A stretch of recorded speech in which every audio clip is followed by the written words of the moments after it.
I 10 or 15 years ago put out this idea of that's sort of linked to the emotional regulation hypothesis that I, currently I'm sort of with the social simulation Hmm.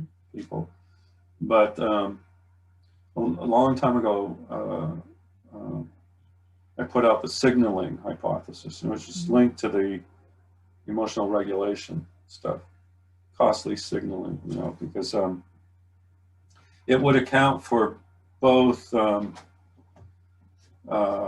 the reason why dreams are so important for emotional regulation, but it would also account for bizarreness in dreams and for why we get the unknown unknowns and creativity in dreams. I Oh. didn't describe it that way at the time, but and I was never that wedded to the hypothesis, and Hmm. that's it's one I still have a sweet spot for. Yeah. Uh, How does it account for bizarreness? oh, that's so. I mean, the classic example of costly signaling in evolutionary theory Hmm. is the peacock's tail. Like, Hmm. why on earth would the male, Right. you know, this huge elaborate tail that just makes it hard to escape from predators, and the theory is that it's a costly signal. So the females say, they look at this big tail and they say, well, he must have excellent genes, because he Right. can create this and still survive. He still has this elaborate metabolically costly thing, and yet he can still survive, so he has good genes, so let's mate with him.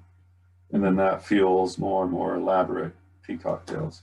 So it's a costly signal, the Right. peacock tail. So for dreams, um, and you have to understand that we're now thinking 50,000 years ago or 200,000 years ago, when people were sharing dreams. They would have a dream and they would share them, presumably. Hmm. So who knows? But um, so uh,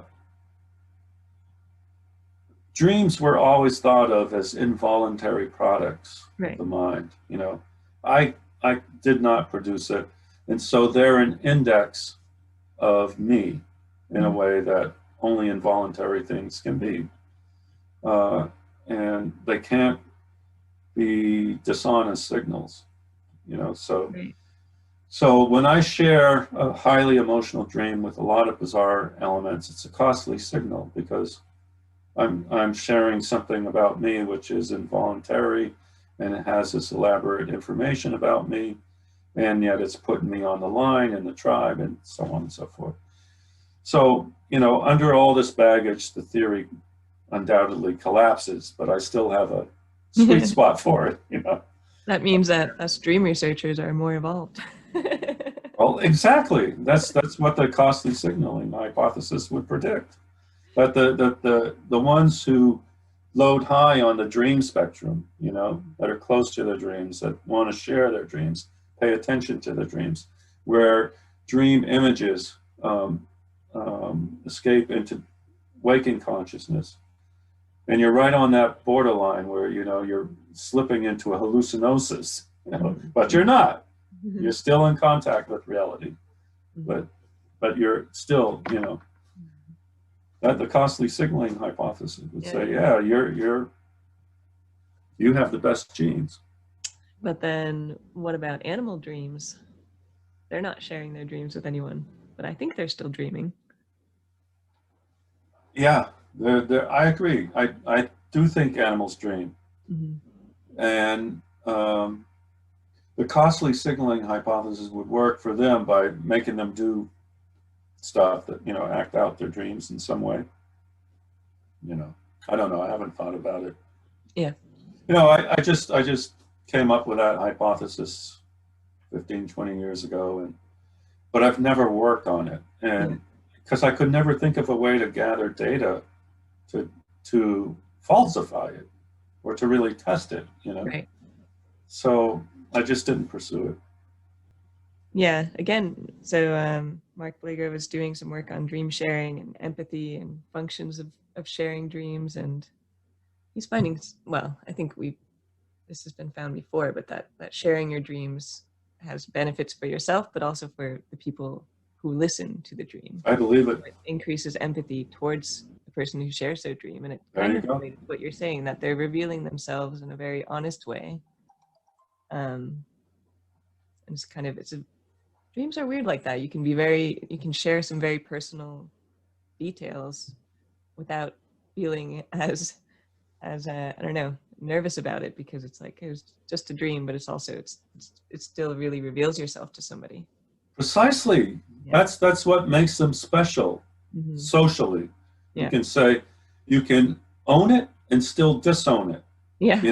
You can say, hey, I had this dream last night, and it involved me like completely, doing this inappropriate stuff with you, but no, it's just a dream, It's just a dream. just a dream. So What do you think of it? yeah. and you have to realize that our ancestors shared dreams constantly. I mean, that everything we know about traditional societies, dreams were central to their groups. Like you see that in the accounts of Native American dream traditions all the time. Right. This was a regular thing. It's not just New Age bullshit. The Indians took dreams very, very seriously, to the point where somebody would share a dream, and if the tribe felt like that's a big dream, they stop everything. They start to take the images in the dream, create garments out of them, create hides out of them, create dances, songs, folklore. I mean, tools even came out of dreams, so. Wow. Dreams were generators of culture.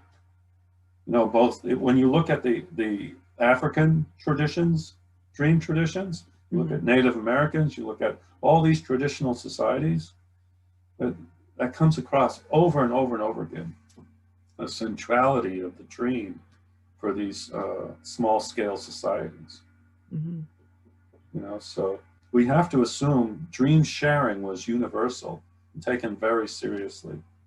And probably because it allowed people to do precisely what you just said.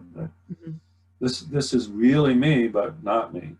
So you could move into the social realm in this liminal space. Yeah. Accomplish things that you couldn't otherwise do.